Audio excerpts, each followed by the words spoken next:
Are you enjoying your life? Are you happy that you are alive today? Do you wake up in the morning, sit up and say, "Thank you, Lord, buhay pa ako"? Do you do that? Or are you part of the millions of Filipinos who wake up early in the morning and say, "Aray nako, balakang ko, ulo ko, sana hindi na ako nagising"? Maraming tao, they just live, but they don't enjoy life. Our hope is that when people take our products, yung hindi na nakakabangon, nakahiga lang, makakabangon na. Yung bumabangon lang, makakatayo na. Yung nakatatayo lang, lalakad. At yung naglalakad lang, sasakay ng jeep. Tumatakbo na. Better quality of life. Hindi ibig sabihin ng optimum. Kung ma-improve lang natin yung nararamdaman nyo, then it's worth it. Second, our goal is not just to help people with their physical aspect. The second word here is holistic. Spiritual, emotional, mental, and physical well-being. Dapat buong tao. Most people may be physically well, but are mentally and socially ill. They're paranoid. Tignan mo sila. Bakit nakatingin? Mainit ang ulo kagad. Irritable, high blood. Di ba? They're not healthy. Dito, I would like you to be healthy, body, mind, and spirit. And the journey towards health is a daily journey. Health is not a finish line that you reach and say, "Tadaan, nandito na ako sa finish line, healthy na ako." No. Health is a daily journey, a daily struggle. And in order to win that battle, you need 3 or 4 things in your life. Number 1, you want to be healthy all the time, you start having positive attitude. That's number 1. Take away your negative energy. Positive mind and heart. Di ba? Kaya dito in DXN, ang bati natin ay always, kahit hapon, kahit gabi, kahit hating gabi, kasi paalala yun eh. Pag nalulungkot na yung tao, good morning, napapangiti. Hope. You know, we have studied, many scientists have found out that the number 1 killer today in this millennium is no longer a bacteria. At the start of the millennium, the number 1 killer was tuberculosis. But towards the end of the millennium, the number 1 killer is stress. Di ba? Agree? Naku, stress kills a lot of people. Stress makes people worry a lot, worry enough to produce ulcers, hypertension, and yes, even cancer. Di ba? Kausapin mo yung mga kaibigan nyo kayo. Pare, kamusta ka na? Eto, buhay pa. Ganun na lang eh. Parang hirap-hirap sa buhay. Stress. Eh bakit naman hindi maraming stress ang Pilipino? Eh ang dami niyang, ito sakit ng Pilipino, utang-itis. Dami ang utang. Hindi nyo ba? Eh noong unang panahon, binabayaran lang ng tao eh, tubig, kuryente, upa sa bahay. Eh ba ngayon, meron pang cable, credit card, telepono, IDD, NDD, DDD, ano ba yan? Caller waiting, caller forwarding, caller whatever. Tapos, hindi pa yun, may hinuhulugan pa. Tapa. Smile a lot. Di ba? Look at the people who are sick. Karamihan na may sakit, they're so hopeless, they're so down. Kamusta ka na? Eto, sana namatay na ako kagabi. Tapos papasok ka. Remember, every DXN distributor is a giver of hope. You go and knock at their door and you say, "Naku, Mare, today is a wonderful day for you." Bakit? Meron akong tulong na bibigay sa iyo. RGGN. Kung maganda yun, ngingiti sila, "Naku, may pag-asa pa pala ako." Kaya dapat bawat sa inyo matuto magbigay ng positive energy. Alamin nyo naman yung produkto. Hindi ikaw mismo, distributor, hindi mo alam kung yung produkto, pupunta ka rin, kakatok ka. "Naku, Mare, may sakit ka pala. O ito, inamin mo. Ano ba ito? Ewan. Gagaling ba ako diyan? Baka. Basta inumin mo. Sigurado mo dyan, maybe. Ano ba yan? Ikaw ba nagdala ng negative energy? Come on. Good morning is a positive way of reminding, di ba? That there should be positive energy in DXN. So yung mga nakasimangot, tanggalin yung negative energy. Of course, number 2, we've got to change our lifestyle. Somebody asked me, many years ago, or months ago, Doc, if your product is so good, I will not stop my vice. Hindi ko natigil yung aking paninigarilyo. I'll keep on doing it, and I'll keep on doing it, and I'll just drink your product. At mawawala yung buko. Challenge. Sabi ko, teka. Ang gamot, ito hindi gamot, hindi ito, ang RGGL po, hindi bato ni Darna. Na ilululuin mo, susubo mo, lululuin mo sa sigaw, Darna! Bukas magaling ka na. No. It's a food supplement that cleanses our body. But if you don't stop dirtying it, the work of the RGGL will never be finished. Do we get the point?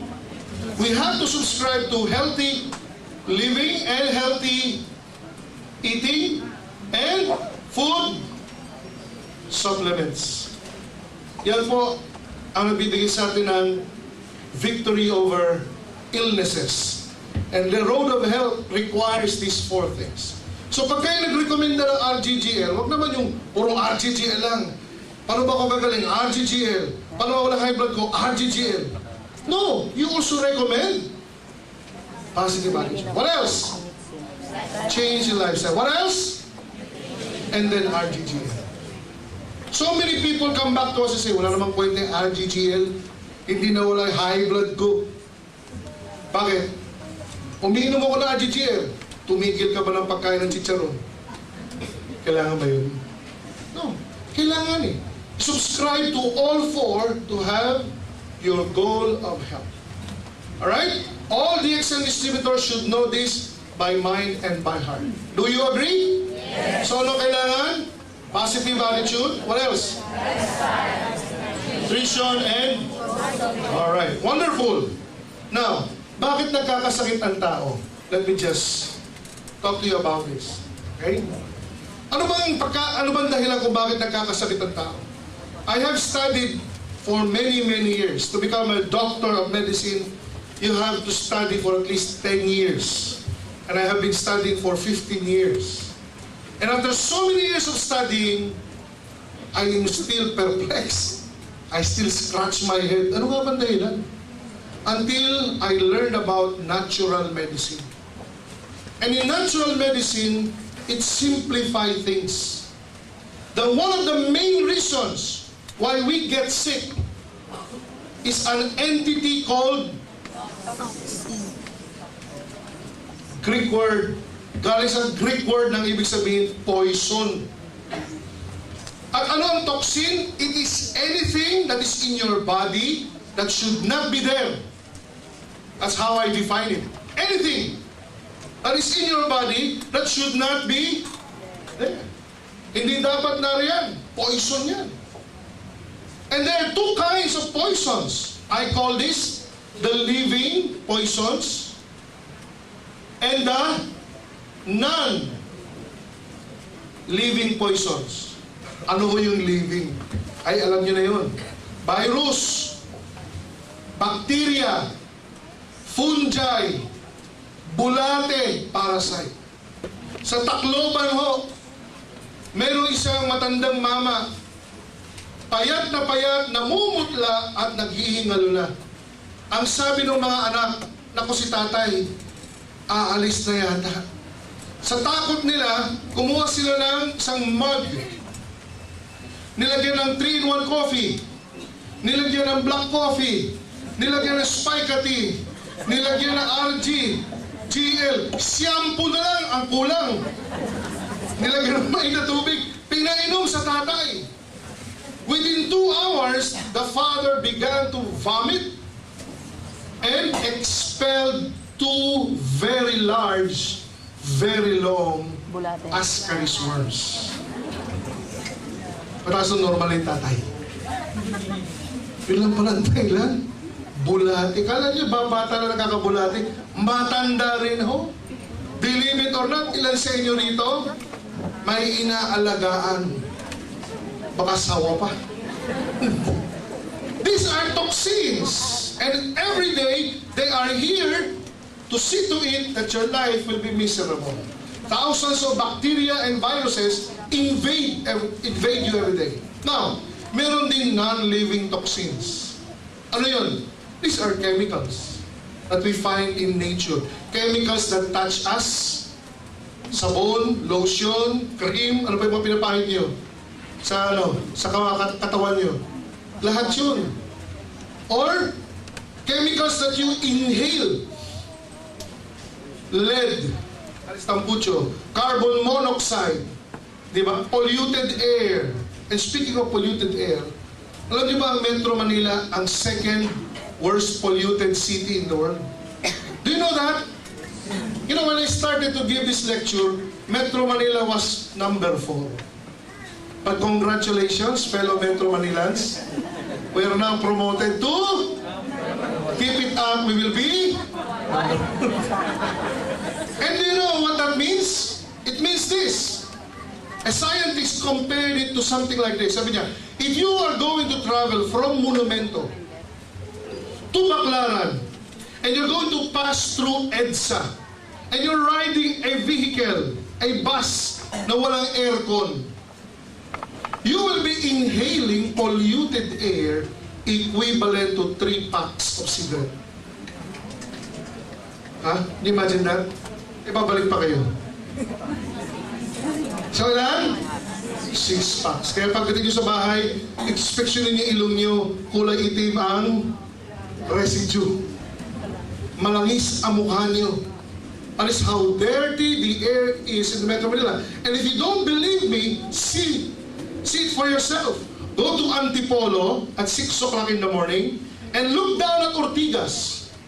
And you will see dirty smog covering Ortigas. Kaya I always tell people, don't jog in the morning. Because if you jog in the morning,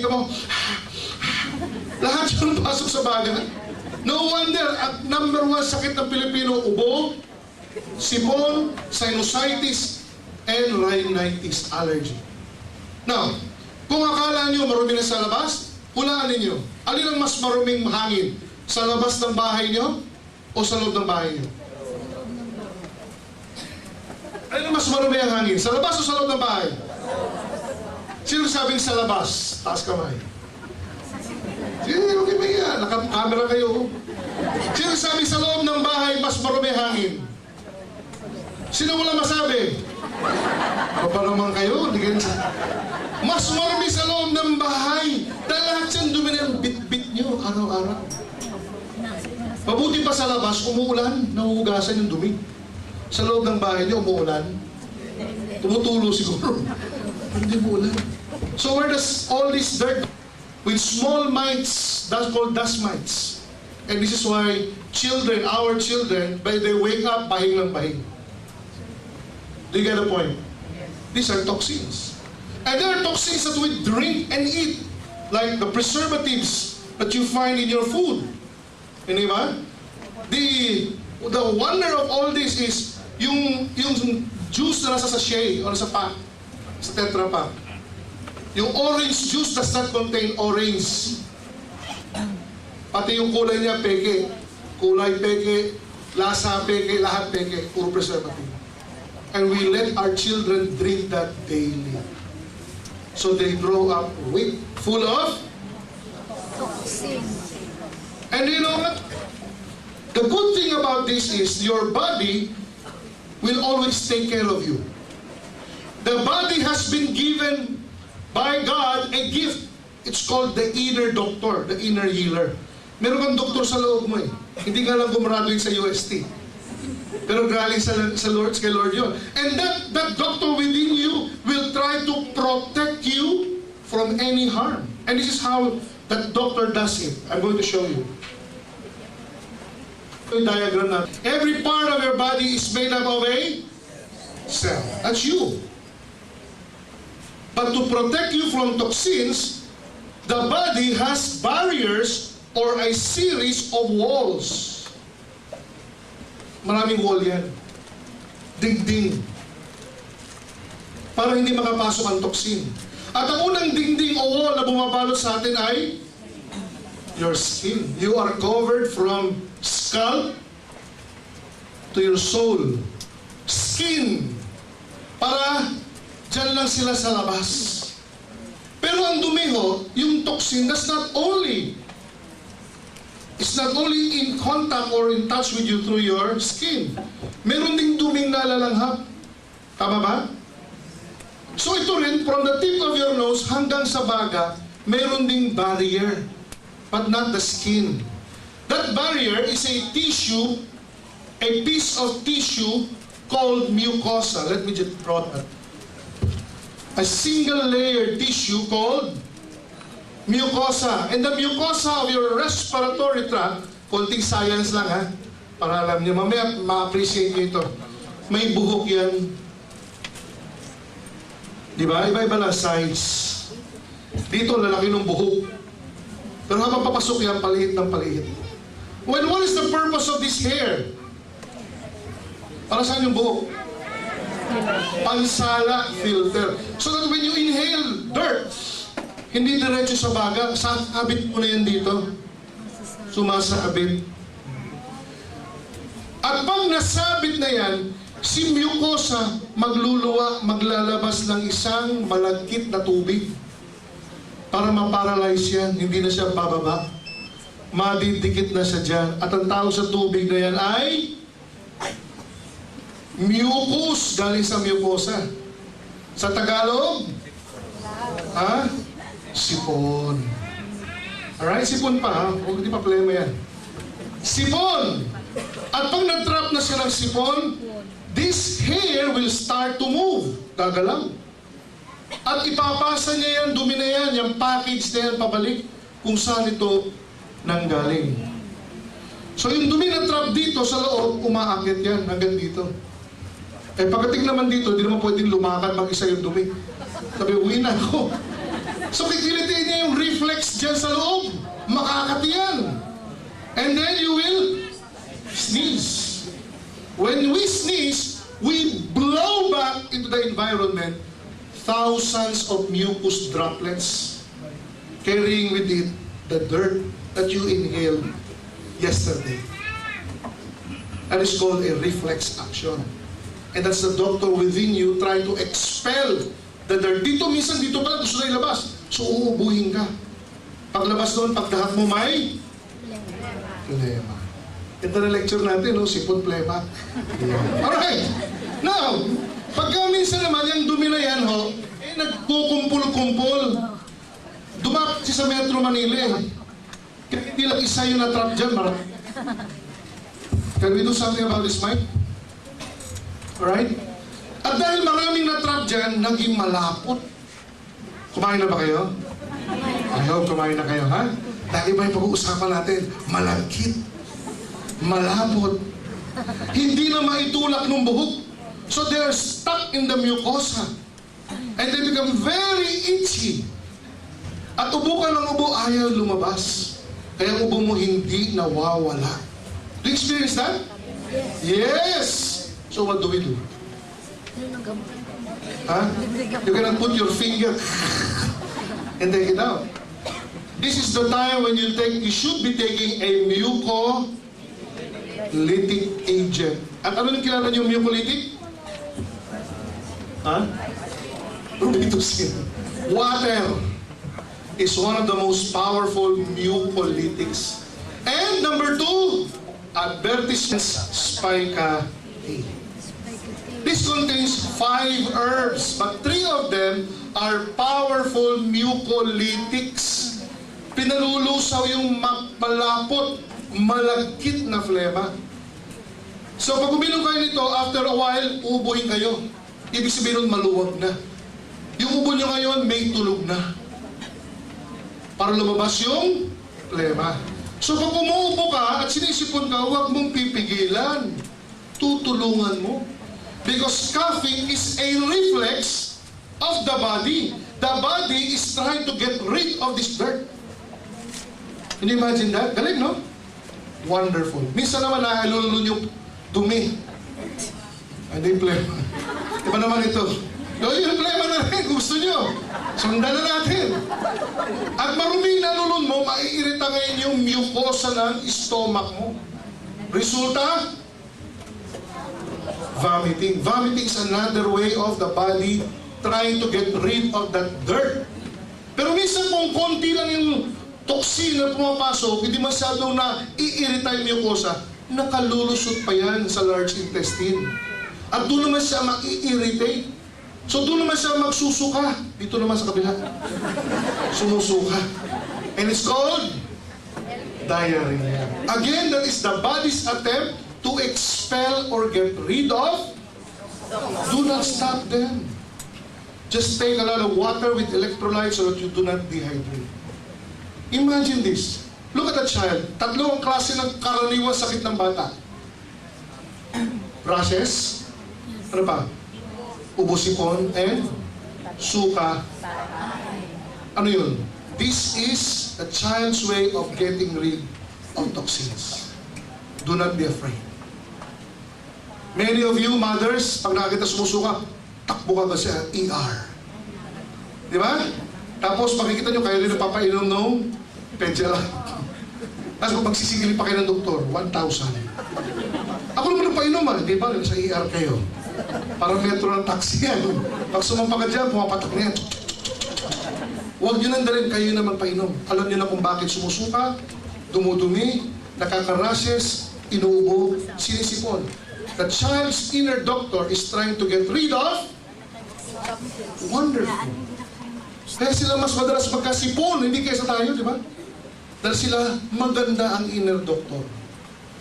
And these toxins will daily attack us. Some of them never get past by the barrier. Some of them attack the barrier. And when they do that, they are going to be met by white blood cells. Yung guards ng ating katawan. Our immune system. And they will have a fight in that area. And mamamaga yung area na yan, mamumula, kakapal. And we call that inflammation. It means there is a battle going on. So when your toxins strike the barrier, this barrier called skin, magkakaroon niya ng papamaga. And we call that rashes. Or the technical term for that is dermatitis. Pag namamaga, lalagdagan nyo na ng itis, no? Pag namamaga ang appendix, pag namamaga ang skin, is dermatitis. Right? Or sa English, rashes. Sabi nila, yung mahirap daw at saka yung mayaman, iba ang tawag sa dermatitis. Pag mayaman, uy, may rashes ka. Allergy. Pag mahirap, galis. Bunin. Diba? So, pag tinanong kayo, uy, ano meron sa'yo? Kung mo sabihin galis, rich tayo eh. Rashes. May rashes ako pero pareho lang yun. Okay, next. Pag nalanghap mo yung toxin at yung mucosa ng loob ng ilong mo ang namaga, babahing ka ng babahing, magkakaroon ka ng running nose. Now, what do you call that condition? Sinusitis. Sinusitis. Rhinitis. Rhino means horn. The Greek word is rhino, horn. Kaya ito, rhinitis. Ang inatake yung mucosa ng lalamunan mo, paglulod mo, masakit. Ano tawag doon? Ha? Pharyngitis. Hindi pa kayo tumatama. Okay. Next, sa dami ng bisita ni doktor, hindi nyo pa alam, ha? Ang inatake yung mucosa ng voice box mo. Minamalat ka ngayon. Hindi ka makapagsalita. Ha? Very good, laryngitis. Yeah, now you're getting it. Yung mucosa ng main highway ng hangin papunta sa baga ang namamaga. And this is called the bronchus. Ay, galing yung bronchitis. Yung lungs ang namamaga. Ano? Tuberculosis. Laryngitis. Nag-invento yata kayo, hindi ko nabasa yun ah.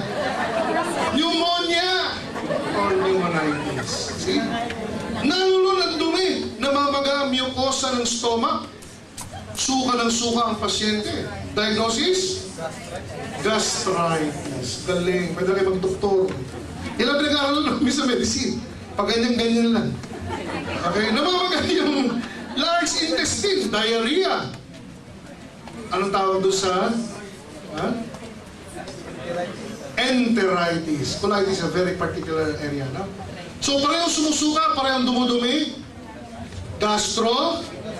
Enteritis. Kahit rin yung doktor yun. Sumasakit ko ba dyan? Opo. Sumusuka ba? Opo. Dumudumi ba? Opo.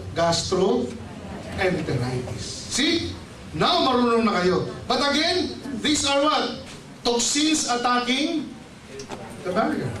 In some cases, they still don't get inside your body. But in others, they pass through. They are going to break through the barrier. And when they do, before they go to the cell and do some damage, they will first go to the area around the cell. Right? The area, there is an area around the cell. And that area around the cell is full of fluid. Not necessarily water, no? But primarily water. Okay? Parang island siya. Paligid ng tubig. At yung fluid na yan contains many nutrients na pagkain ng cell. The nutrients in the fluid feed the cell. And the waste product of the cell is excreted to the fluid. Dr. Arnold Kissinger, father of modern histochemistry, gave that fluid space a name, the matrix. Matrix is the Latin for mother. Sabi niya, yan ang nanay ng cell. Yung fluid na nag-aalaga sa cell, pinakakain, tinatanggal ang dumi. And you know what? Your toxins will go directly to the matrix. Initially, no symptoms. But as the toxins begin to multiply and the toxins begin to accumulate, then they will eat, kakainin yung nutrient sa fluid, magugutong si cell. Number 2, si cell cannot excrete its waste product anymore kasi crowded na eh. So naiiwan niya sa loob ng cell. Then the cell begins to suffer. Wala pang sakit, but it's suffering already. Then you will start feeling symptoms na pagka kinuha yung dugo nyo, in-x-ray kayo, in-ECG kayo, lahat normal. But you feel these symptoms. What are the symptoms? I'd like you to pay attention because I know some of you experience these symptoms. Number 1, you feel tired. Pagod ka na. Madali kang mahapo. Sa tanghali, antukin ka. Diba yung mga mata niya? My UST professor would always say, there are 2 kinds of students I don't like in my class. Those who talk and those who untalk. So which is it? How many of you, pagka tinatanghali, parang ang bigat-bigat ng mata? Pagsakay sa jeep, pagbayad sa driver, mama, bayad. Sarap pa ng tulog. Buti na lang, alam niya kung saan bababa. Kahit nakapikit yung katawan, marunong bumaba yung katawan mo. Dahil pag malapit ka na bababa, gigising ka, mama, dito na ako para. Di ba? How many of you mothers would tell your children, matulog ka ng tanghali ha? Kundi hindi ka lalaki. Pero sa totoo lang, matutulog ba yung mga bata? Sino tutulog? Because the children are full of energy and the nanays, full of toxin. Tired, di ba? How many of you, nahuhuli kayo ng mga misis nyo, nanonood ng TV, tapos sa kalagitnaan na palabas, tulog. Pero pagkahawakan na yung remote, ops, nanonood ako. Weary, di ba? And you think it's old age. No, it's not. It is what? Toxin. Number 2, kung masyado kang antukin sa araw, sa gabi naman, hindi ka makatulog. You toss, you turn, you cannot sleep. Insomnia. Di ba? Alas 4 na, tumitilaw ako ng manok, gising ka pa. Sana sinabayan mo na lang yung manok. Insomnia. What else? Poor memory, poor concentration. How many of you mothers, pag tatawagan niyo isang anak niyo, nagro-roll call muna kayo ng mga anak. Bago niyo maalala yung pangalan ng anak niyo. Pedro, Esteban, Maria, Jose. Di ba? Halika nga rito, hoy, halika nga rito. O, paborito niyo kataga, dito ko lang nilagay yun, Dito ko lang pinatong na. Sana nga ba yun? Alam ko, dito ko tinago yun, Yun, makakalimutin. Di ba? Tapos pag binigyan mo ng pera, nakakalimutan na nabigyan ng pera. Pero pag may utang, hindi makakalimutan. Alright, next. Lethargy means you don't have the drive. You wake up in the morning and you're bored. You don't want to do anything. Diba? You drag yourself to work. You don't have the creativity, the energy for anything. Next, pain. 80% of the women I see in my practice complain of low back pain. Balakang masakit. Sino kaya guilty rito? Number 1. Number 2, migraine. Number 3, arthritis. Kaya babata pa, pero pag gumising, hindi na may tapak yun. Aray ko. Pain, right? Next, irritability. Maikli ang pasensya. Mainitin ang ulo. Ayaw ng mga mahabang lecture. At mga doktor na matadaldal. Tapos na ba yung doktor na yan? Ang init naman dito. Gusto ko na umuwi. Wala kang kliyenda to. Hindi ba? Ayaw ng mahabang pila. Ayaw ng mga batang tumatapos sa paligid nila. Irritable. And so many people are like that. Diba? So many wives wake up in the morning, bunganga na kagad. O mga mister. Pag yung misis ka nagsasalita, nagbubunganga, alalahanan niyo, honey, marami ka na naman toxin. Hindi ka na naman nag-RGGL. Kaya mainit na naman ang ulo mo. Relax, honey, ha? Ang puso mo. Diba? Irritable. Iyaan. Mister, come on. This is common actually sa women. I hear a lot of women complain, Doc. Parang malungkot ako. May problema ka ba? Wala. Nag-away ba kayo ni Mister? Hindi. Pera? Mayroon. Pero parang malungkot ako, Doc. Gusto kong umiyak. I know some of you, or a lot of you are, malungkot. Gusto lang yung umiyak lang. Kaya mga mister, pag nakita yung isang araw yung misis nyo, nasa isang sulok at umiiyak ng umiiyak, pabayaan nyo lang. At sabi mo lang, honey, alam ko dyan ka masaya. Suportahan ka. Ito tissue. Di ba? And women don't understand why. But I know you know what I'm talking about. Di ba? And next, functional imbalance. Di ba yung mga women, yung bisita nila buwan-buwan, hindi na dumarating buwan-buwan. Paminsan-minsan na lang, quarterly. Minsan, semi-annually, semestral. At ang masakit nito, yung iba, nagbabakasyon na lang. Once a year, annually. Honey, siguro bakasyon na. Bakit? May bisita na ako. You see? All of these are signs and symptoms that your cell is starting to get weak. Why? Because there are so many toxins that are interfering with its normal function.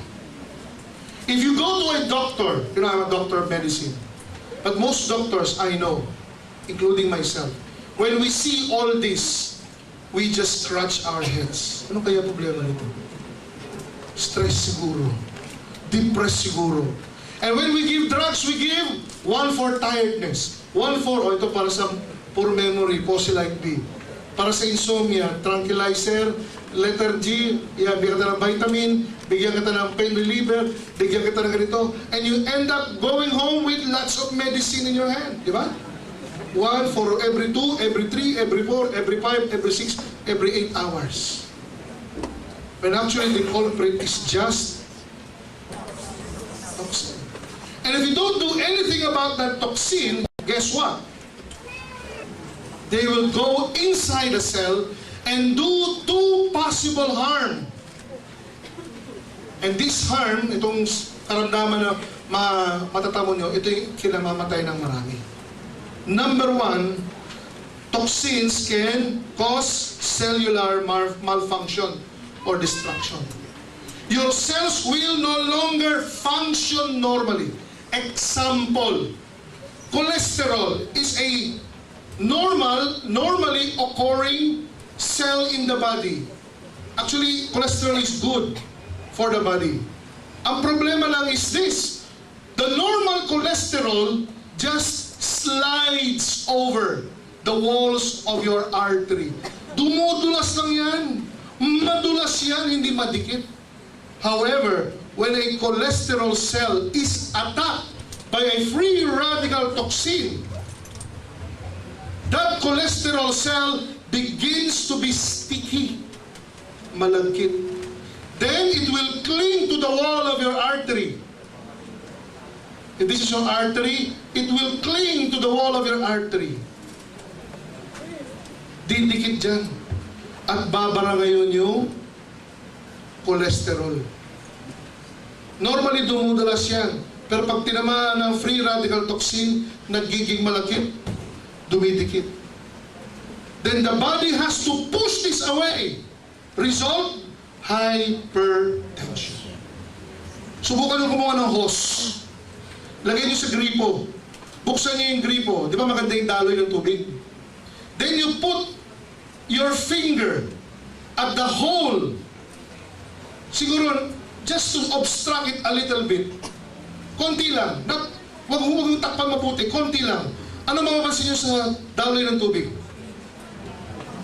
Lumalakas ang presyo, sumisirit. Yan ang nangyayari sa loob ng katawan natin. Hina-high blood. Unfortunately, when you go and see a doctor, the doctor may not deal with the obstruction, but will deal with the pressure that is pushing the obstruction.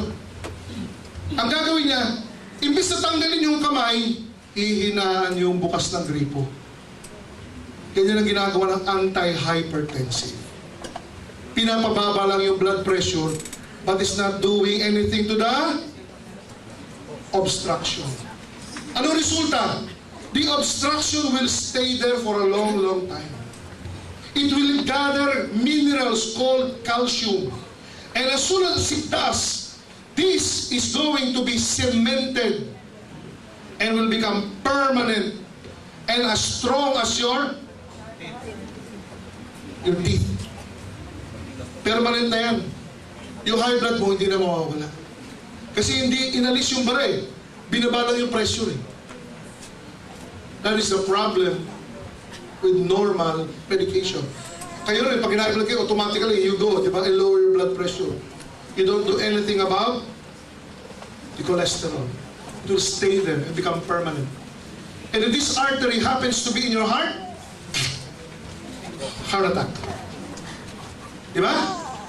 That is the problem. What else? Toxins do not only cause cellular malfunction that leads to chronic diseases. Toxins, unfortunately, cause cancer.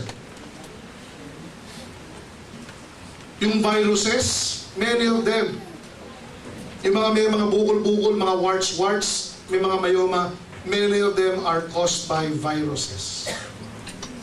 What else? Yung ini-inhale natin na dumi, mga toxic gases can cause lung cancer. Do you know this?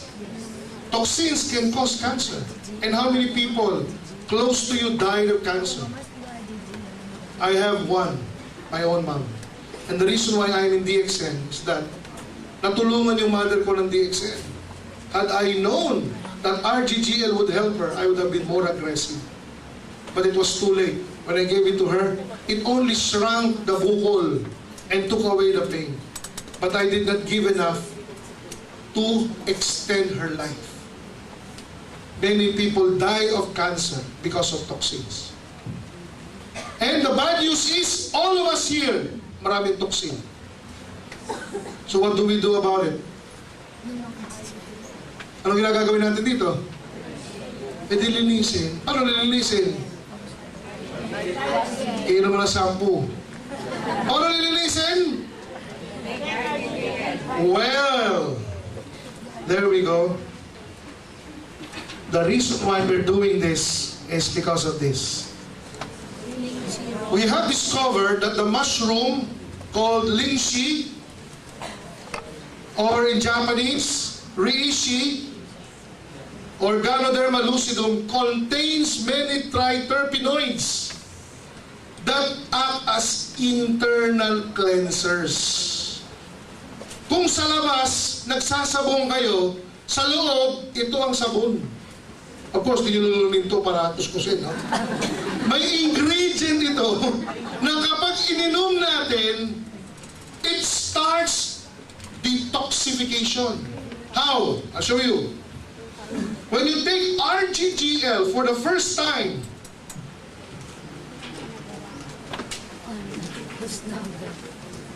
this is how detoxification works. Now, review. Toxins moved in from the outside to the barrier, from the barrier to the matrix, and from the matrix to the detoxification now, according to Herring's law of cure, will proceed in the reverse order. Nung pumasok from outside going in, healing now will take place from inside going outside. So, when you take RGGL, the first thing that your body will do is the cells will expel the toxins inside or within it. Yung nasa loob ng toxins, iluluwag, ilalabas ng cell. Saan sila pupunta? Magbabalikan sa matrix. At pag bumalik sila sa matrix, then you will start again feeling symptoms of toxins in the matrix. Like tiredness. What else? Insomnia. What else? Pain. Lethargy. Irritability. Paglalabasan ulit yan. So lalapit sa'yo ngayon yung client mo. Pare, ano ba yung binigay mo sa akin? Uminom ako ng RGGL, imbis na gumanda pakiramdam ko, sumama ang pakiramdam ko. Naging antukin ako ulit. Hindi ako nakakatulog. Sumakit ang balakang ko. Tama? Natinig nyo na ba yan? Yes. Ano nangyayari sa kanya? Nag-detoxify. First phase. Niluluwa ng cell yung dumi sa matrix. Kaya bumabalik yung symptoms. So what do you tell your friend? What do you tell your friend? Tuloy lang! Continue! Diba? Naglilinis ka pa lang. So, pag nag-inom pa siya, the matrix will now push the toxins out to the barrier. Ano mangyayari pag yung toxin na sa barrier? Kung dito lalabas sa skin barrier, rashes. Galis. Oh, bakit ako nagka-rashes? Siguro allergic ako dyan. Ang masakit dito, pag yung kliyente natin, nung lumabas yung rashes, pumunta sa doktor. Now, hindi wala akong kagay sa doktor ako. Pero pag pumunta sa doktor, Dok, tignan nyo nga ito. Tatanong yun ng doktor, ano yung huli mong kinain? RGGL, ay, allergic ka dyan. Tama? Yes. Ano sabihin ng doktor? Itigil mo na. So, tinigil ni kumare. Saan pupunta yung toxin? Babalik. Ano mangyayari sa rashes? Mawala. Ano sabihin ni kumare? Oo nga, allergic ako dyan. Allergy ba yun? As detoxification reaction. So, maganda niyan, subaybayan mo si kumare. Sabihin mo kay kumare, Mare, yung rashes na yan, yan lilipas din.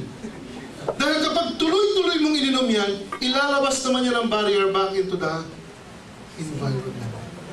And these toxins can go through the skin gate, the mucosa gate, the mucosa of your respiratory tract, kaya mayroong ubo-sipon, rhinitis, or the gastrointestinal mucosal tract, kaya may suka, dumi, diarrhea, constipation. You get the point? The toxins are trying to get out. That's all part of detoxification. It occurs within 1 or 2 weeks. It is mild and you don't have to worry about it. It's not secondary to RGGL, but it's your dirt going out of your body. Correct? Huwag kayo matakot. Now, meron lang akong payo. Kung bago pa lang ang pasyente, do not give them high amounts of RGGL. Start with the lowest possible dose. 1 pair. Ano ibig sabihin nun? 1 RG and 1 every day. Huwag 10, 20, 30.